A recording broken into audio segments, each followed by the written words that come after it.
Hello guys, welcome to Karna's vlogs. And మీరందరూ బాగున్నారని కోరుకుంటున్నాను. ఈరోజు ప్రముఖ వ్యక్తి అల్లారి ఏడుకొండను కలవడానికి వచ్చాను. అతని యొక్క మంచి మంచి విషయాలు మనం అతనితో డిస్కస్ చేద్దాం.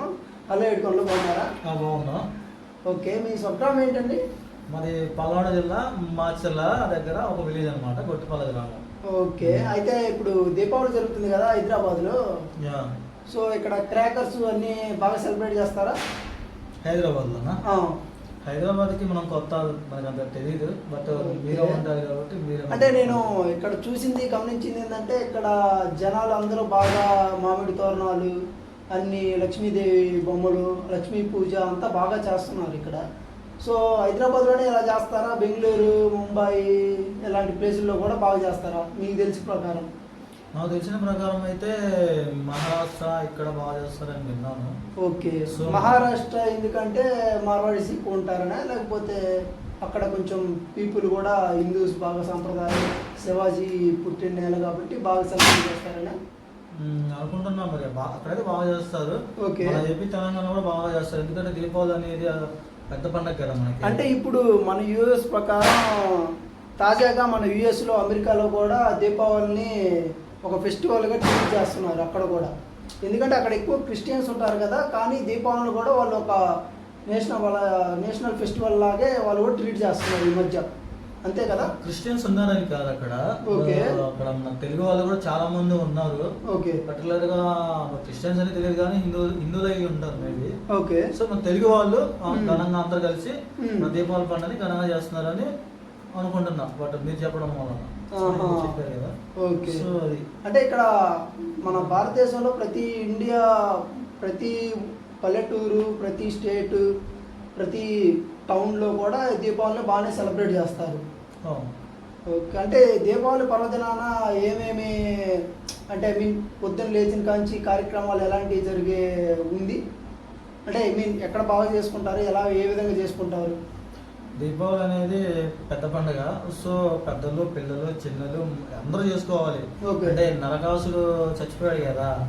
సో తల్లి అంటే రాక్షసుడు కదా. అవును. సో అతను సంహరిస్తేనే మన దేశం బాగుపడుద్ది అని చెప్పేసి, ప్రజలు బాగుంటారని చెప్పేసి ఆమె తల్లి.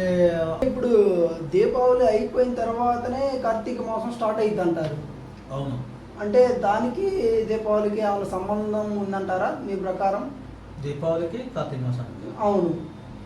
దీపావళి అయిపోయిన 2-3 రోజులకైనా స్టార్ట్ అవ్వచ్చు కార్తీక మాసం. మధ్యలో ఒకటి అమావాస్య వస్తుంది. ఓకే, అమావాస్య అయిపోయిన మరుసటి రోజు నుంచి అయినా ఉండొచ్చు, దాని తర్వాత రోజైనా కార్తీక మాసం స్టార్ట్ అవ్వచ్చు. సో ఇప్పుడు మన దీపావళి 20వ తారీఖు కదా. 20వ తారీఖు అంటే మేబీ 21వ తారీఖు అమావాస్య ఉండొచ్చు. ఓకే, 22వ తారీఖు కార్తీక పౌర్ణమి స్టార్ట్ అవుతుంది. అంటే మన కార్తీక మాసం స్టార్ట్ అయిన రోజు నుంచి హిందువులు ఎక్కువగా నాన్ వెజ్ సేవించరు అంటారు. దానికి కారణం ఏంటంటారు? అంటే వాళ్ళు ఆ మాసం మొత్తం కొంచెం వెజ్తోనే తినడం వల్ల వచ్చే బెనిఫిట్స్ ఏంటంటారు? వెజ్తో తింటే బెనిఫిట్స్ చాలా ఉంటాయి. బట్ కార్తీక మాసం అనేది మన హిందువుల పండుగ లాంటిది కదా, ఆ నెల మొత్తం కూడా. ఓకే, సో తినడం బాగోదని చెప్పేసి, దేవుడికి ఏదన్నా మనం తప్పు చేసిన అనుకుంటారని చెప్పేసి చాలా మంది దేవుడికి, అంటే దేవుడి వల్ల భయంతో తినకుండా ఉంటారా, లేకపోతే సాత్విక ఆహారం తినడం వల్ల కొంచెం ఈ మసాలా ఫుడ్కి కొంచెం దూరంగా ఉండి ప్రశాంతంగా జీవిద్దాం ఆ నెలపాటు అని అనుకుంటారా? భక్తి మార్గంలో ఉండాలి అని చెప్పేసి చాలా మంది తినరు. సో తినకపోవడం ఏంటంటే, ఇప్పుడు నలంటలు కాదు, సంథింగ్ యూత్ ఉంటారు కదా చాలా మంది వరకు మందు తాగేటోళ్ళు. అంటే మీరు కూడా చూడడానికి కొంచెం యూత్ లాగే ఉన్నారు. ఓకే, కొంచెం కదా. ఓకే, నేను యూత్ పిల్లల్ని కాబట్టి చెప్తున్నా. నాదేంటంటే, అంటే కొంచెం మీరు అంత జనరేషన్ చూసి వచ్చారు కాబట్టి అని చెప్తున్నారు. జనరేషన్ ఓకే చూసి వచ్చాను అనుకో.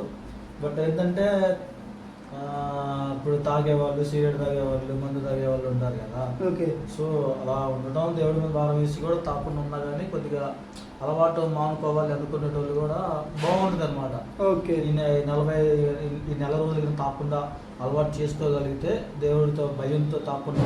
అంటే మీకు ఇంత భక్తి ఇది ఇలా ఇంత చిన్న ఏజ్లోనే రావడానికి గల కారణాలు ఏంటంటారు? మీ పేరెంట్స్ నుంచి ఆ విధంగా ఆ భక్తి మార్గంలో వెళ్ళడం ఇవన్నీ మీకు అలవాటైందంటారా, లేకపోతే మీకు చిన్నప్పటి నుంచే ఈ విధంగా ఉందంటారా?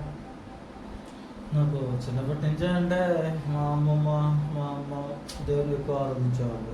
ఆహా. సో వాళ్ళు దగ్గర కూర్చోబెట్టుకొని దేవుడు దండం పెట్టు ఏమన్నా దేవుడు ఆ విధంగా చెప్పడం వలన నేను గుడికి వెళ్ళి నిద్ర చేయటాలు అట్లా ఓకే. తిరగడం వలన. సో ఇప్పుడు మా ఊర్లో ఏం జరుగుతుందంటే ఎక్కువ మాల వేసుకున్నారంటే హనుమాన్ మాల ఎక్కువ వేస్తూ ఉంటారు. హనుమాన్ మాల. హనుమాన్ మాల. ఓకే. హనుమాన్ మాల అంటే తెలుసు కదా, ఆంజనేయ అంటే స్వామి ఎన్ని మాల. రోజులు మీరు ఆ దీక్షని సేవిస్తారు? 41 రోజులు. 41 రోజులు. సో మా ఈ 41 రోజుల్లో మీరు కాళ్ళకి చెప్పులు వేసుకోవడం ఇలాంటివి ఏమైనా చేస్తారా? మీరు అడిగిన దానికి సమాధానం చెప్తున్నా, మళ్ళీ మీరు క్వశ్చన్ చేస్తే ఓకే. నేను చెప్పలేను. నా భక్తి ఎలా వచ్చింది అని అడుగుతున్నారు. ఓకే. చెప్పడం ఇంకా పూర్తి అవ్వలేదు. ఓకే, సారీ చెప్పండి. సో ఏం జరిగిందంటే